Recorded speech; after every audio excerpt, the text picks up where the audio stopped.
sumber daya manusianya banyak. Jadi kita bisa membuat Indonesia jadi lebih baik. Caranya gimana kontribusi kita untuk negara? Salah satu kontribusi saya adalah melalui VTube. Karena melalui VTube kita bisa membantu begitu banyak orang. Kita nggak cuma lihat diri sendiri. Kalau soal punya uang, ada penghasilan, dapat duit, sudahlah. Sudah pasti dapat, nggak mungkin nggak. Kalau nggak dapat, Anda nggak lagi di VTube itu namanya. Kalau Anda lakukan dengan serius, kalau Anda kerjakan, uang itu udah pasti ada. Pasti. Cuman masalahnya bukan cuma uang. Tapi apakah kita bisa membantu orang lain? Apakah kita bisa membantu tim kita untuk bisa sama-sama sukses seperti kita? Apakah kita bisa membantu tim kita untuk bisa merubah hidupnya? Nah, itu tantangannya. Nah, tantangan itulah yang mungkin saya akan ajak teman-teman semua. Jadi bukan hanya kita memperkaya diri, karena itu tidak penting. Karena menurut saya yang paling penting adalah kita bantu tim kita untuk jadi sukses dan kaya. Kalau mereka sukses dan kaya, Yes. kita sudah pastilah nggak mungkin nggak usah dibahas lagi. Jadi jangan pernah fokus ke diri sendiri, tapi fokuslah ke tim kita. Nah, untuk itu Anda perlu belajar. Anda perlu belajar dengan mentor-mentor yang tepat. Gitu. Jadi kalau untuk soal VTube-nya, kalau Anda merasa bahwa bisnis ini layak dan menarik untuk dijalankan, Anda sudah di tempat yang tepat. Dan banyak orang di luar sana tidak bisa melihat itu. Dan memang dunia ini berubah oleh sekelompok kecil orang yang bisa melihat sebuah peluang. Mark Zuckerberg ketika membuat Facebook itu ditolak oleh teman-teman kampusnya. Tapi beliau tetap jalanin dan sekarang ada yang percaya, ada yang tidak percaya. Yang percaya sekarang menjadi salah satu orang terkaya di Amerika dan orang yang tidak percaya tentunya sekarang gigit jari. Nah, mungkin teman-teman kita juga sama. Orang melihat VTube dari sebelah mata. Tapi kalau kita bisa melihat VTube dari kacamata yang berbeda, kita bisa melihat peluangnya di situ. Selamat untuk Anda. Nah, tapi bukan cukup sampai di sana. Ketika Anda sudah melihat peluangnya, Anda juga mesti paham bagaimana Anda membangunnya. Bagaimana cara Anda untuk mengembangkannya. Karena kalau Anda sudah bisa mengembangkannya, maka Anda bisa bukan cuma membuat hidup Anda dan keluarga Anda jadi lebih baik, tapi Anda juga bisa bantu ribuan, ratusan ribu, puluhan ribu, bahkan mungkin jutaan orang di Indonesia bisa berubah hidupnya karena Anda. Jangan main-main dengan sebuah keputusan. Karena keputusan yang saya ambil beberapa bulan yang lalu, ternyata berubah menjadi berkat bagi begitu banyak orang. Saya juga nggak nyangka. Dan mungkin Anda juga tidak nyangka sekarang. Sekarang Anda tidak lihat. Tapi Anda lihat 5 bulan lagi, 6 bulan lagi, tahun depan, Anda akan menjadi dampak buat bukan cuma keluarga Anda, tapi banyak orang di Indonesia. Ini kenapa TV-TV nasional nggak mengekspos? Adakah clue kapan e-commerce keluar? Oke. Gojek, Grab, Uber disebut TV nasional, VTube kok tidak? Oke, Gojek, Grab, dan Uber disebut di TV nasional sekarang, bukan ketika dia bangun.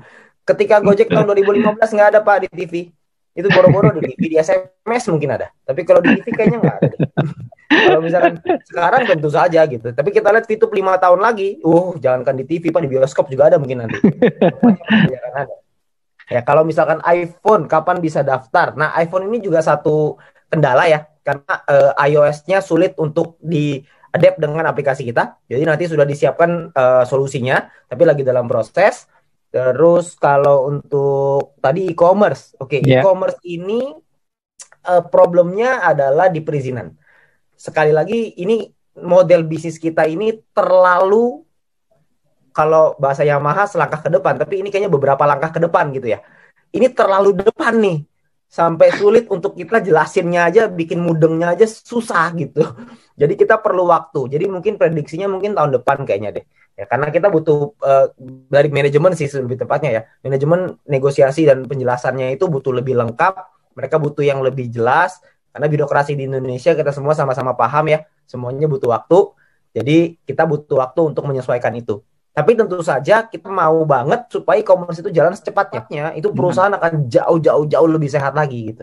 Jadi tentunya kita juga akan perusahaan juga akan mengupayakan supaya jalan terus, supaya e-commerce ini bisa running gitu. Tapi kita juga nggak mau melampaui koridor hukum.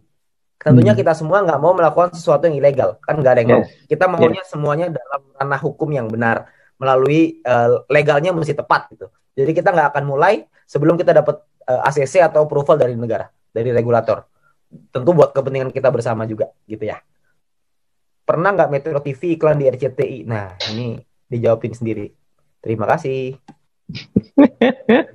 Income Bapak sekarang berapa per bulan? Kalau income sih mungkin Ya CRV lewat lah ya 1 bulan gitu. Amin.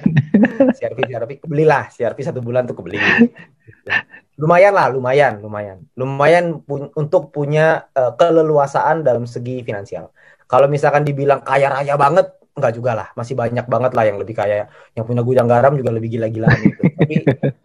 Tapi kalau misalkan keleluasaan dari segi income, dari segi pengeluaran, ya makan-makan nggak mikir lah gitu.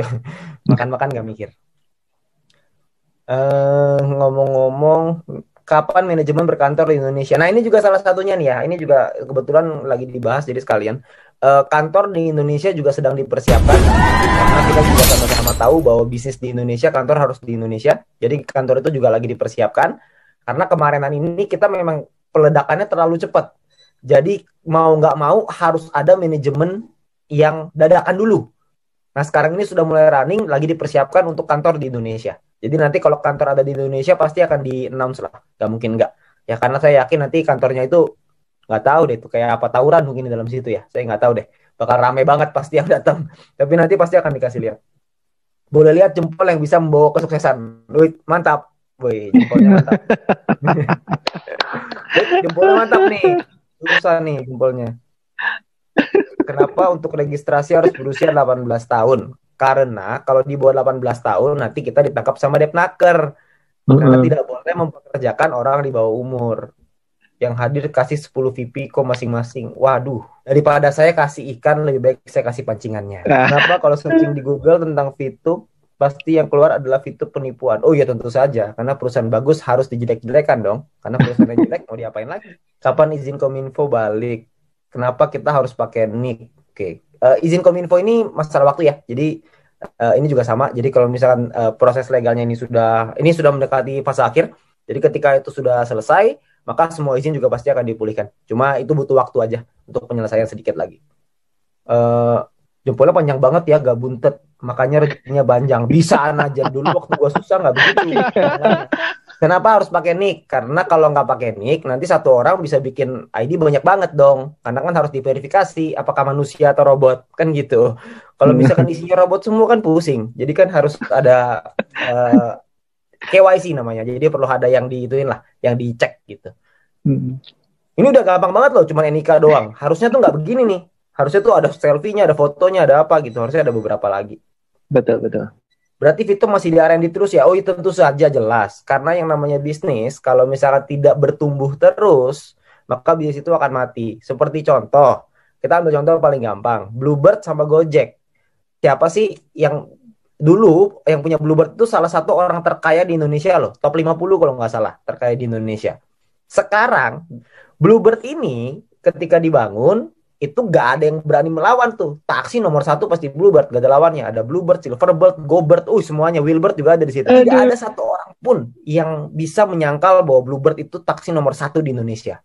Nah, Oke. tapi ketika Gojek itu muncul, Gokar itu muncul, terjadi apa ya namanya ya? Terjadi ribut gitu antara Gokar, supir Gokar dengan taksi. Katanya ini nggak fair lah, apalah segala macam. Dari pihak Bluebird itu juga ngotot tidak mau beradaptasi dengan perubahan, nggak mau ikutin dengan online. Yang terjadi adalah Gojeknya sekarang membeli sahamnya Bluebird. Jadi yang tadinya kompetitor, Bluebird tadinya di atas, sekarang Bluebird mau nggak mau bekerja sama dengan Gojek gitu. Heeh, Jadi heeh. namanya bisnis harus terus berubah. Begitu juga dengan Vito, pasti akan ada perubahan. Kalau Anda tanya akan berubah atau enggak, dijamin pasti akan berubah. Karena kalau nggak berubah, kita akan punah. Jadi Yes. mau nggak mau harus seperti itu. Bapak sendiri menjalankan misi dengan modal 0,3 apa fast track? Ya tentu saja 0,3 Bapak. Zaman saya pertama kali bergabung, EC aja tidak dibuka. Tidak ada EC, mau beli sama Sopo.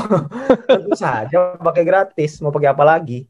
Dulu 0,3 tuh seru sekali loh. Karena Betul, jangan betul, main-main. betul. Kita nunggu loh berbulan-bulan supaya dapat 0,3. Gila, launching tuh dengan semangat selesaiin. 0,3 pertama nih. Luar Bangga biasa. dapat 0,3 ini, bangga banget. Seneng banget kan pertama kali Pak Sandy Bangga. di tengah dengan kisruhnya ketika lagi di awal ya. Tapi dapat 0,3 Iya. pertama itu seru banget. Ini terakhir ya. Kalau dapat Iya, calon terakhir, terakhir. VTuber yang kritis dan pernah telepon pihak OJK dan dapat info VTube termasuk entitas kali ini maksudnya ya. Entitas yang masih proses penarikan izin itu kita gimana jawabnya Pak? Kalau saya nih, ini Anda perlu tanya lagi ya sama Pak Sandy ya. Kalau ketemu dengan orang yang sebegitu kritisnya, pengen tahu semuanya, pengen supaya telepon OJK lah, ntar dia telepon ke Kominfo lah, dia telepon ke presiden lah, semua mau ditelepon sama dia untuk memastikan supaya bisnis jalan. Gak taunya dia cuma mainnya misi gratis toh. Kalau saya boleh milih, kayak gitu biasa saya Nina boboin, biar bobo aja, jangan dibangunin, karena repot, karena lucu, orang itu mau ikut bisnis yang fresh, yang namanya bisnis fresh selalu ada tantangan di awal, selalu Hmm. tidak mudah di awal. Kalau bisnis yang sudah established, bisnis yang sudah jadi, bisnis yang sudah kuat, legalitas gak ada lawannya, udah aman semuanya, ya Anda tunggu dulu 2 tahun lagi lah gitu. Mungkin beliau itu bergabungnya waktu yang tepat 3 tahun lagi dari sekarang. Jadi jangan Anda fokus sama orang yang seperti itu. Kalau saya lebih fokus sama orang yang melihat peluang daripada orang yang melihat masalah di balik peluang. Karena kalau ketemu orang yang nyarinya masalah, Anda kasih solusi, dia cari lagi masalahnya. Anda kasih solusi, dia cari lagi masalahnya. Anda nanya sama saya cara jawabnya gimana? Cara jawabnya adalah jangan dijawab. Kalau saya sih begitu. Makin dijawab, makin panjang. Jadi mendingan nggak usah. Kalau saya sih begitu ya, tapi Anda bisa tanya lagi dengan Pak Sandy. Mungkin Pak Sandy punya trik yang lebih mantep. Jadi thank you teman-teman semuanya. Saya udah kasih kesempatan untuk sharing di sini. Harapan saya adalah teman-teman semua di sini bisa mendapatkan manfaat seperti yang saya rasakan, seperti yang Pak Sandy rasakan, dan seperti leader-leader Anda rasakan. Tapi ingat, untuk Anda mencapai di posisi seperti Diamond, Platinum, itu tidak mudah. Butuh kerja keras, butuh perjuangan. Jadi siapkan hati Anda untuk kerja keras itu, siap-siap buat berjuang, dan saya yakin kalau misalkan kita bisa, Anda juga pasti bisa. Thank you.